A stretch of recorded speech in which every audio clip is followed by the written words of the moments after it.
Hey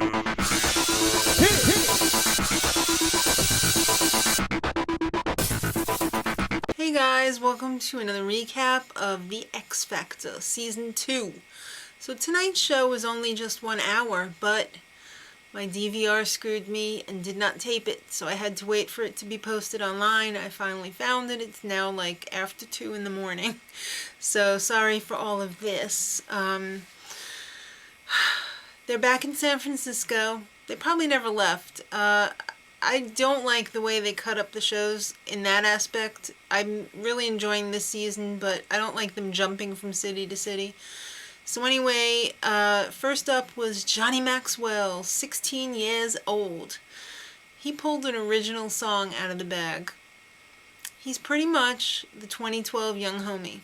Yeah. It was okay. Of course, Demi was all like, "Oh, you're so cute. Want to go out after the show in my trailer, or you could meet me in a dumpster?"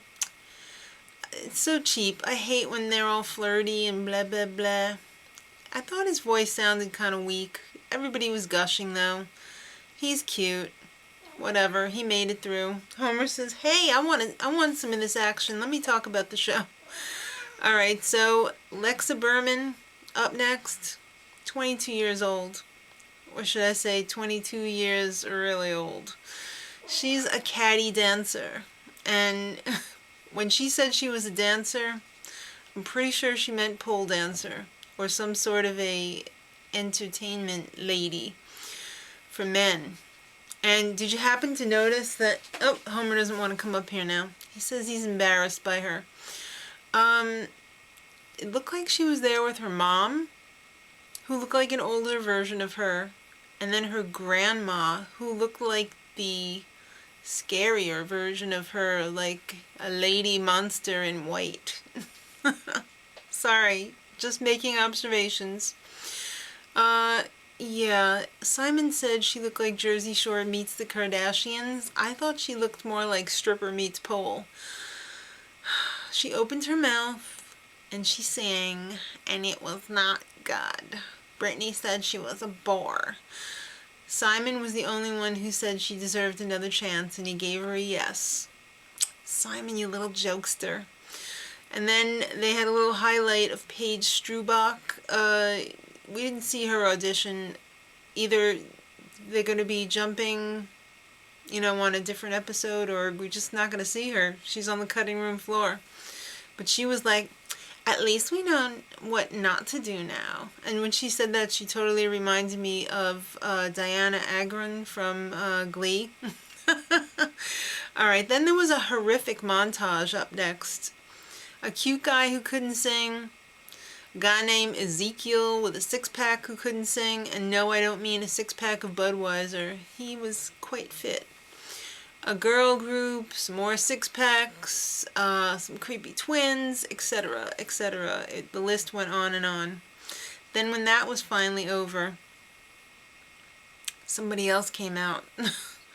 Jason Brock came out, and he had like a black faux hawkish type hairdo, and he was all like, all goofy and everything when he came out, so of course no one was taking him seriously.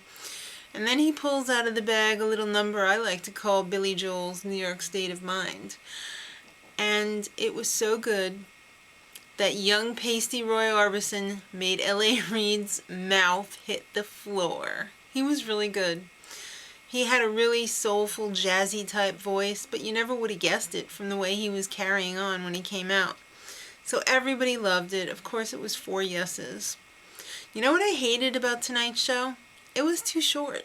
They only highlighted, like, very few people. And I was all prepared for, like, a nice 2-hour show, but an hour was so short. Usually I'm like, 2 hours. But this season seems to be pretty good so far. I hope they're not going to ruin it when the new hostess, Khloe Kardashian, I'm pretty sure is going to be the new one, takes over. Anyway, they hopped over to Providence, Rhode Island. 2 more people to tell you about. First one, Patrick Ford, 20-year-old stalker, aka cashier. He is a huge Britney Spears fan, and he brought a beautiful flower arrangement for her, but then proceeded to dissect, and not in a good way, in a Dexter way, her song Circus. It was like some sick old joke. And he was all pissed that the only thing that she said to him was, no. He wanted a whole critique. Well, let me give you one, Patrick Ford. When you're a creepy stalker and you go up to a celebrity, they're just regular people. And when you start talking all this nonsense, you know, like you're her brother, it creeps them out. And it makes them want to drink. And then it makes them want to do drugs. And then they shave all their hair off. And before you know it, they have the worst hair extensions in the world. And they're starting to look like Sinead O'Connor. And then they have to go to rehab. And then they come out. And then you come on a show like this. And you say, you only said no, I want more. No, you're not entitled to any more. Are you happy now? You can thank me later, Brittany. Alright, last on this week, Carly Rose Soninclair. Or Soninclair? I don't remember. It's like 2:30 in the morning.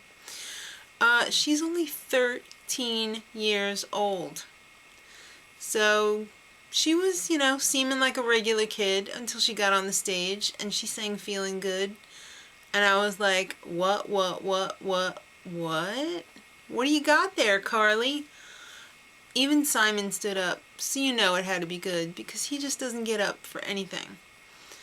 So it was obviously, everyone wanted her on the show, yeses, and Brittany was like, a little diva, and blah, blah, blah.